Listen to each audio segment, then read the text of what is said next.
Pessoal, não sei se dá para você escutar um barulho como abelha.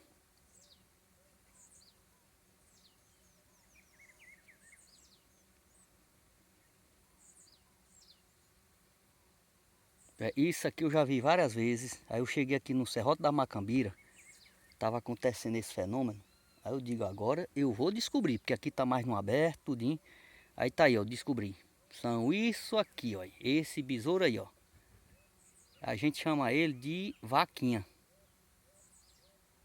É esse besouro aqui, ó. O barulho eu não sei se vocês escutam, mas tá aqui. Pois é, pessoal. Descobri.